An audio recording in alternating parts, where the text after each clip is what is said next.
വെറും നിഴലുകളായി മാറേണ്ടവരല്ല സ്ത്രീകൾ. അവരുടെ കഴിവുകൾക്ക് മാറ്റുകൂട്ടുന്ന ഒരേ ഒരു വേദി ഇത് red carpet. So let's begin the show. This is red carpet. അപ്പൊ ഇന്ന് റെഡ് കാർപ്പറ്റിൽ നമ്മുടെ അതിഥികളായി വരാൻ പോകുന്നത് മിനി സ്ക്രീൻ പ്രേക്ഷകർക്ക് ഒരുപാട് ഇഷ്ടമുള്ള താരദമ്പതികളാണ്. ഇവർ രണ്ടുപേരും വന്ന് നിന്നാൽ തന്നെ നമ്മൾ അറിയാണ്ട് ചിരിച്ചു പോകും. അപ്പൊ വളരെയധികം സ്നേഹത്തോടെ ഇവരെ സ്വാഗതം ചെയ്യാം. ലെറ്റ്സ് വെൽക്കം ശ്രീകുമാർ ആൻഡ് സ്നേഹ.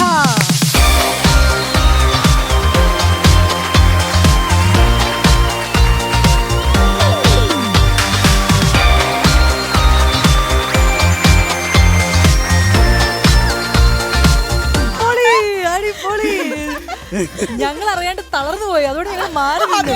കാരണം ഈ സ്റ്റെപ്പ് ഞങ്ങൾക്ക് കണ്ടിട്ട് മനസ്സിലാവുന്നില്ല. കിടലൻ എൻട്രി ആയിരുന്നു കേട്ടോ. ഇത്രയും കിടലൻ എൻട്രി ഇവിടെ വന്ന് ഒരു ഗസ്റ്റും തന്നിട്ടില്ല. അപ്പൊ രണ്ടുപേർക്കും റെഡ് കാർപ്പറ്റിലേക്ക് ഒരിക്കൽ കൂടി സ്വാഗതം. അപ്പൊ കൂടുതൽ വിശേഷങ്ങൾ നിങ്ങൾ ഇരുന്ന് സംസാരിക്കാം. Okay, ready? റെഡി. അപ്പൊ ശ്രീകുമാരേട്ടൻ തന്നെ നമുക്ക് തുടങ്ങാല്ലേ. അതായത് അമൃത ടിവിയിലെ സ്വന്തം മുത്താണ് ശ്രീകുമാർ അല്ലേ? അങ്ങനെ പറഞ്ഞപ്പോ എന്ത് സന്തോഷം. അതെ അതെ, ആ ഒരു മുത്തിനെ ഞങ്ങൾ കുറെ നാളായിട്ട് ഇങ്ങനെ മിസ് ചെയ്തിരിക്കുകയായിരുന്നു. ഇപ്പൊ കൈയോടെ പിടികൂടിയിരിക്കുകയാണ്. എന്താണ് ആ ഒരു പ്രോഗ്രാമിനെ കുറിച്ചുള്ള ഓർമ്മ പെട്ടെന്ന് മനസ്സിലേക്ക് വരുന്നത്? അമൃത ചാനലിന്റെ ബെസ്റ്റ് ആക്ടർ ഷോ ഉണ്ടായിരുന്നു. ഈ ഫ്ലോറിലാണ്. ഈ ഫ്ലോറിലായിരുന്നു. സെലക്ഷനൊക്കെ ആയി. സെലക്ഷൻ കഴിഞ്ഞു, എൻട്രി ചെയ്തു. പക്ഷേ പ്രോഗ്രാമിൽ നിന്ന് ആദ്യത്തെ എപ്പിസോഡിൽ പുറത്തു വന്ന ആൾ ഞാനായിരുന്നു. എലിമിനേഷൻ. പക്ഷെ അതിനിടയ്ക്ക് വെച്ചിട്ട് എനിക്ക് കുറെ നല്ല വേഷങ്ങളൊക്കെ ചെയ്യാൻ പറ്റി. അതിനുശേഷമാണ് പിന്നെ ചിരികിടതോം. ഈ പ്രോഗ്രാമിൽ നിന്ന് പുറത്തു പോയിട്ട് ഞാൻ പിന്നെ ഭയങ്കര എന്താണ്, നമുക്ക് വല്ലാത്തൊരു വിഷമമൊക്കെ തോന്നുമല്ലോ. അപ്പോൾ അങ്ങനെ ഇരുന്ന സമയത്താണ് അമൃതയുടെ തന്നെ ചിരികിടതോം എന്ന് പറഞ്ഞ പ്രോഗ്രാമിലേക്ക് ആദ്യം വിളിക്കണ എന്നെയാണ്. അത് ശരി, വലിയൊരു എക്സ്പീരിയൻസ് ആയിരുന്നു. അതെ അതെ, തുടക്കമായതുകൊണ്ട് തന്നെ അതിന്റെ ഒരു വലിയൊരു എക്സ്പീരിയൻസ് ആയിരുന്നു.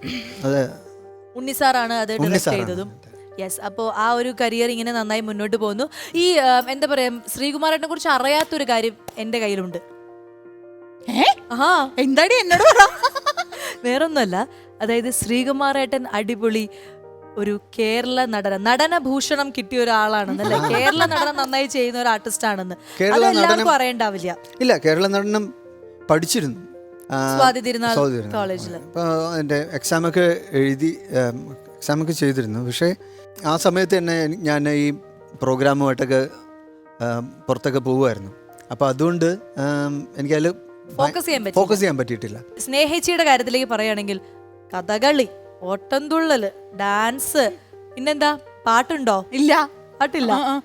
അതിന് പഠിപ്പിക്കുമല്ലോ, ചേട്ടൻ പഠിപ്പിക്കുമല്ലോ. പിന്നെ എല്ലാത്തിലും ഇതൊക്കെ എടുത്ത് തിയേറ്റർ ആർട്ടിസ്റ്റ് ആണ്. അങ്ങനെ ഗംഭീരമായിട്ട് ഈ കരിയർ ഇങ്ങനെ കൊണ്ടുപോവാണ്. മറിമായത്തിൽ എങ്ങനെയാണ് എത്തിപ്പെട്ടത്? മറിമായത്തില് ഞാൻ സത്യത്തില് പിന്നെ MA തിയേറ്ററാണ് പഠിച്ചത്. നാടകങ്ങൾ ചെയ്തിരുന്നു. അപ്പം ആ സമയത്താണ് ഛായാമുഖി എന്ന് പറയുന്ന നാടകം ചെയ്യണത്. അത് കഴിഞ്ഞ് അതുമായിട്ട് ബന്ധപ്പെട്ട ഒരു ആക്സിഡന്റ് ഒക്കെ ആയിട്ട് ഞാൻ റെസ്റ്റിലായിരുന്നു. അപ്പൊ എനിക്ക് പുറത്തു പോയി പഠിക്കാൻ പറ്റിയിട്ടില്ല. അപ്പോൾ MPhil ഞാൻ വീട്ടിൽ ഇരുന്ന് തന്നെ MG യൂണിവേഴ്സിറ്റി ക്യാമ്പസിലാണ്. അപ്പം ഇടയ്ക്കൊക്കെ ഒന്ന് പോയിട്ട് അങ്ങനെയൊക്കെയാണ് MPhil എടുക്കുന്നത്. ആ സമയത്ത് ഈ പറഞ്ഞ പോലെ സിദ്ധാർത്ഥ് ശിവ അവിടെ പഠിക്കുന്നുണ്ട് MG ക്യാമ്പസിൽ. അപ്പോൾ സിദ്ധു ആണ് എൻ്റെ അടുത്ത് പറയുന്നത് ഇങ്ങനെ ഒരു പുതിയ ചാനൽ ലോഞ്ച് ചെയ്യാണ്, ഒരു പ്രോഗ്രാം ഉണ്ടെന്ന്. അപ്പോൾ അറിയാലോ, എൻ്റെ വീടിൻ്റെ തൊട്ടടുത്താണ് ചാനലിൻ്റെ ഓഫീസ്. അപ്പോൾ ആദ്യം ഞാൻ അയ്യോ ഇല്ല, എനിക്ക് ക്യാമറ അറിയില്ല എന്ന് പറഞ്ഞു. പക്ഷെ ആ സമയത്ത് ഈ പറഞ്ഞ പോലെ അവര് അന്വേഷിച്ചിട്ട് വേറെ ആളെ കിട്ടിയതുമില്ല. അവരുടെ അവസാനം എന്റെ വീട്ടിൽ വന്ന് സാറ് ഷൂട്ട് ചെയ്തു. ഫസ്റ്റ് എപ്പിസോഡ് അങ്ങനെയാണ്. വയ്യാതിരിക്കുന്നുണ്ടല്ല, എന്റെ അമ്മയുടെ സ്വഭാവം അറിയില്ലേ, അവര് പറഞ്ഞു ഏതോ ഫ്ലാറ്റിലാണ് ഷൂട്ട് ചെയ്യണേന്ന്. പോകാൻ പറ്റില്ല, വേണേ ഇവിടെ വന്ന് ഷൂട്ട് ചെയ്തിട്ടെ. അങ്ങനെ ഞങ്ങളുടെ ആദ്യമായിട്ടായിരിക്കും ഒരു വീട്ടിൽ വന്ന് ക്യാമറ കൊണ്ട് ഒരു നടിയെ കണ്ടെത്തുന്നത്.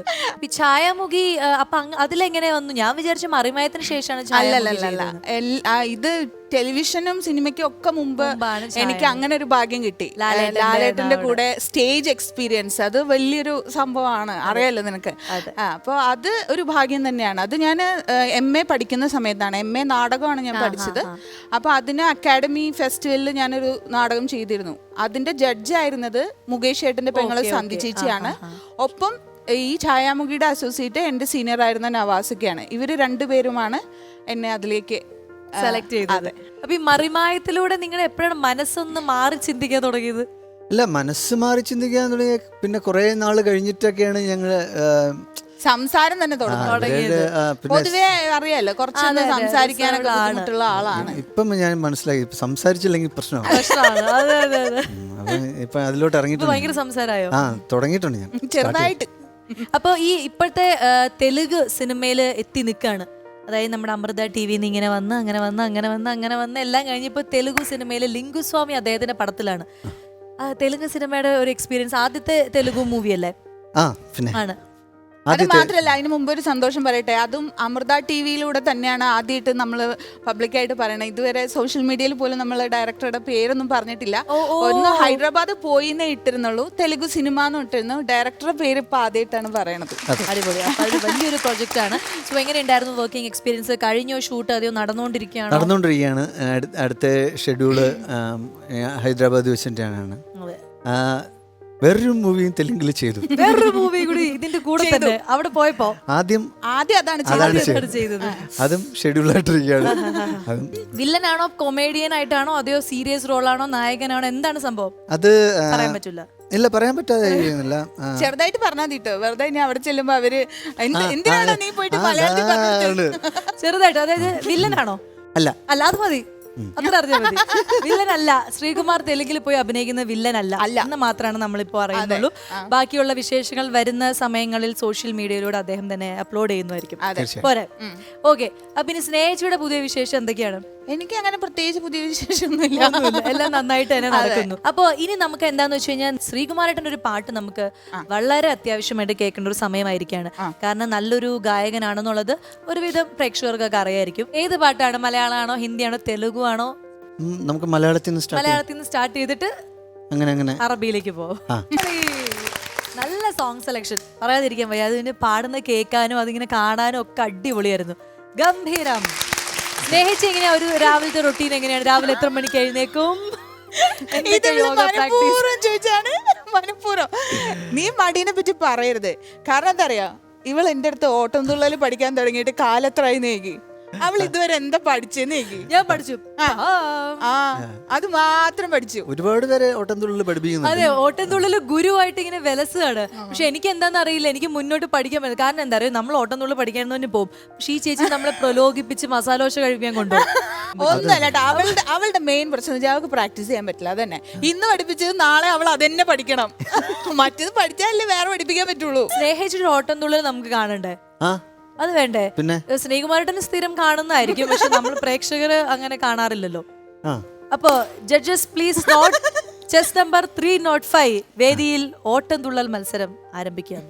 കല്ലും മരങ്ങളും തല്ലിത്തകർത്തു, കല്ലും മരങ്ങളും തല്ലിത്തകർത്തു, ഉല്ലാസമോടങ്ങു ചെല്ലുന്ന നേരത്തു, കല്ലും മരങ്ങളും തല്ലിത്തകർത്തു, ഉല്ലാസമോടങ്ങു ചെല്ലുന്ന നേരത്ത്, പന്തണി കൊങ്കമാർ പന്തി നിരക്കവേ പന്തടിക്കുന്നതും ചിന്തു പാടുന്നതും,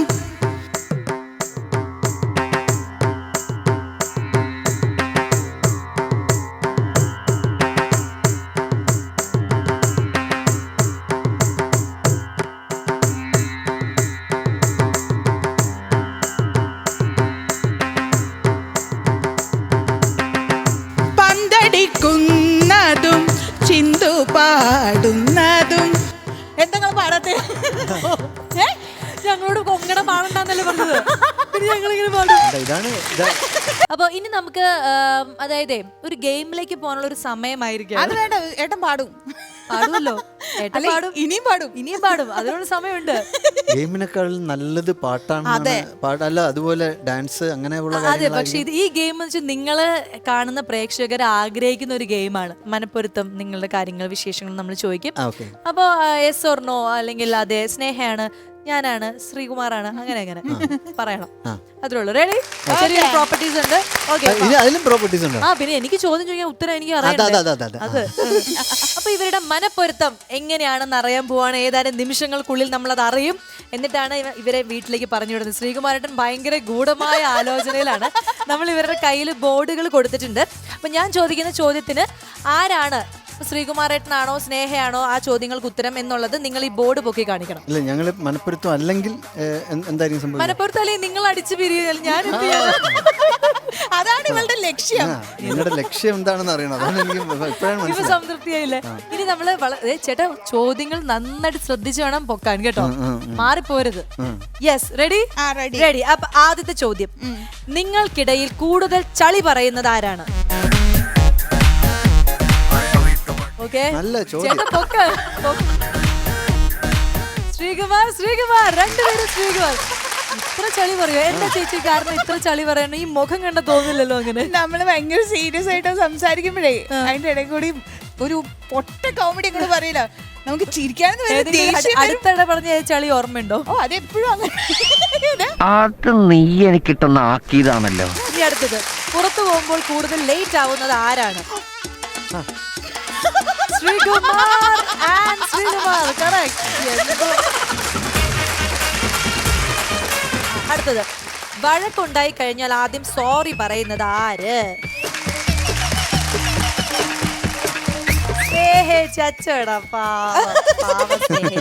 അപ്പൊ 3 പേർത്തും ഇപ്പൊ ഇവർ അടിപൊളിയായിട്ട് ഒരേപോലെ പറഞ്ഞിരിക്കുകയാണ്. ഇനി അടുത്തത്, ആരാണ് കൂടുതലായി ദേഷ്യം വരുന്നത്? ആർക്കാണ് കൂടുതലായി ദേഷ്യം വരുന്നത്? തെറ്റിപ്പോയിരിക്കുകയാണ്. ഓ, എന്റെ കരുനാക്കായിരുന്നു തെറ്റി. ശ്രീകുമാർ, അതെന്താ സ്നേഹ ഇതില്ലായിരുന്നല്ലേ? ഞാൻ പറഞ്ഞാണ് ഏട്ടൻ്റെ അടുത്ത് നോക്കിയിട്ട് വേണം ഇങ്ങനെ കാണിക്കാൻ. ശരി. അടുത്തത്, യാത്രകൾ പോകാൻ ഇഷ്ടം ആർക്കാണ്? രണ്ടും കറക്റ്റ്. സ്നേഹിച്ചിയാണ്. സ്നേഹിച്ച് ഭയങ്കര ട്രാവൽ ചെയ്യാൻ ഇഷ്ടപ്പെടുന്ന ആളാണ് അല്ലെ? എവിടെയൊക്കെ കൊണ്ടുപോയിട്ടുണ്ട്? അത് ചോദിക്കരുത്. പാവം പറയുന്നതിൽ ആർക്കും ചെയ്തല്ലോ, പക്ഷെ കൊണ്ടുപോകണ്ടേ? അവിടെയാണ് ഹൈലൈറ്റ്. പോയത് സ്ഥലം ഏതാണ്? ഹണിമൂൺ പോയിട്ടില്ലേ? നമ്മൾ പോകുന്ന സ്ഥലങ്ങളെല്ലാം അങ്ങനെയാണ്.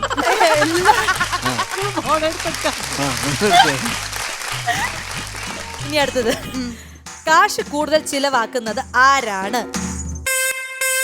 ആര്? ഞാനോ? അതിനെത്തിരി പുളിക്കും.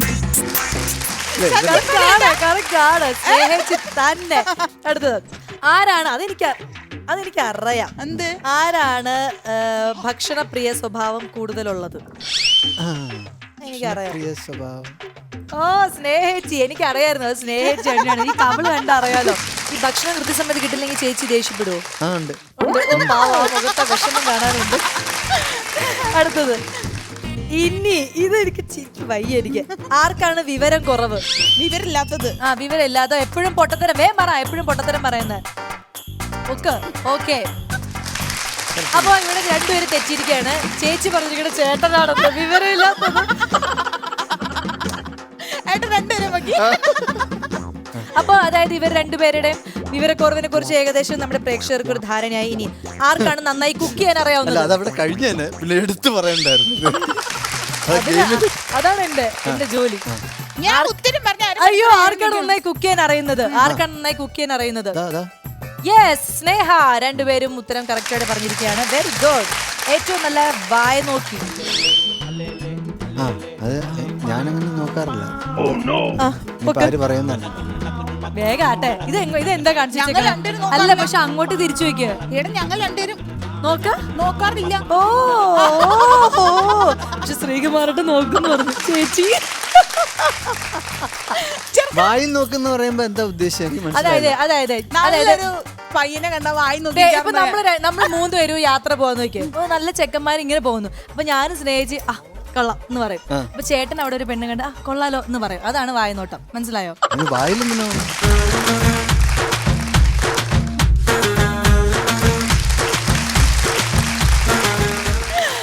നിങ്ങൾ വായിലല്ല നോക്കുന്ന പോലെ.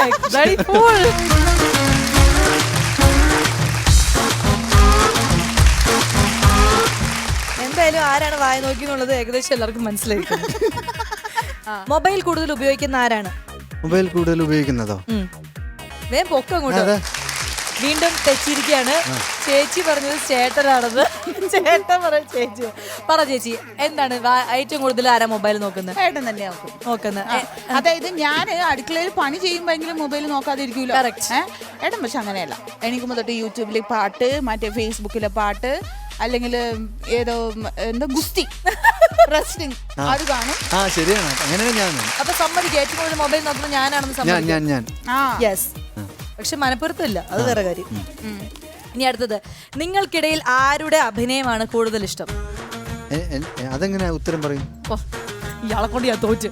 അതായത് നിങ്ങൾ രണ്ടുപേരും അഭിനയിച്ചു, അപ്പൊ നമുക്ക് തോന്നുമല്ലോ സ്നേഹ ഇതിൽ നന്നായി അഭിനയിച്ചു, അല്ലെങ്കിൽ ഞാൻ കുറച്ച് നന്നായി അഭിനയിച്ചു എന്നൊക്കെ തോന്നുമല്ലോ, ഇല്ലേ?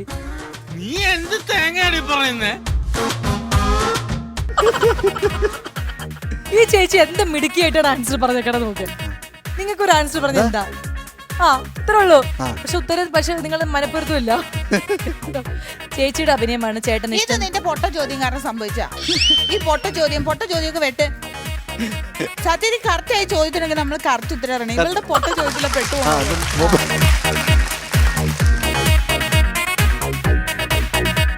എന്നാ വേറെ അഭിനയിക്കുമ്പോൾ ഏറ്റവും കൂടുതൽ റീടേക്ക് എടുക്കുന്നത് ആരാണ്? ഞാൻ തന്നെ. ചേച്ചി എന്താ കാണിച്ചത്? ശ്രീകുമാരേട്ടൻ ആണോ? എന്താ അത് പിന്നെ നമ്മൾ പ്രതീക്ഷിക്കാതെ ക്യാമറമാൻ ആരും അറിയാതെ ശ്രീ എവിടുന്നോ മോളെന്നൊക്കെ ചാടി വരും. അപ്പൊ അവരറിയില്ലല്ലോ. അയ്യോ സാർ കിട്ടിയില്ല, ഒന്നും കൂടി ചാടി വന്നിട്ട് വീണ്ടും ചാടിക്കും. ഈ അഭിനയം കൂടിപ്പോയോണ്ട് കൈ നിടുന്നോണ്ട് സാരില്ല, കുഴപ്പമില്ല. ഇനി അടുത്തത്, കൃത്യനിഷ്ഠ കൂടുതൽ ആർക്കാണ്? മനപ്പുറത്തുണ്ട് സ്നേഹിച്ച് തന്നെയാണ് കൂടുതൽ കൃത്യനിഷ്ഠ. എന്താണ് ഒരു എക്സാമ്പിൾ പറയാനുള്ളത്? സ്നേഹിച്ച് എല്ലാത്തിനും അങ്ങനെയാണ്. എന്നെ കൂടുതൽ ഇങ്ങനെ ഞാൻ പറഞ്ഞില്ലേ, എന്നെ കൂടുതൽ ഇങ്ങനെ. Very good, very good. നിങ്ങൾക്കിടയിലെ മൃഗസ്നേഹം കൂടുതൽ ആർക്കാണ്? അടിപൊളി, അടിപൊളി.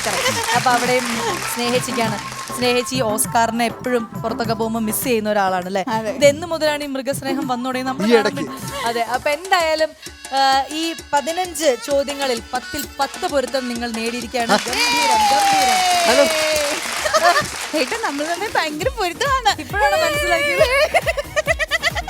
അപ്പൊ എന്തായാലും thank you so much Sneha Sreekumar and Sreekumar. Full name എന്താ? SP ശ്രീകുമാർ. SP ശ്രീകുമാർ. രണ്ടുപേരും കിടലനായിട്ട് ഈ ഗെയിം കളിച്ചു. അപ്പോൾ നമ്മുടെ റെഡ് കാർപ്പറ്റിൽ ഇവർ രണ്ടുപേരും വന്ന് വളരെ മനോഹരമായി നമ്മളെ എന്റർടൈൻ ചെയ്യിപ്പിച്ചുകൊണ്ടിരിക്കുകയാണ്. അപ്പൊ ഞങ്ങളുടെ വക റെഡ് കാർപ്പറ്റ് ടീമിന്റെ വക ഈ ഒരു സമ്മാനം. ഓക്കെ,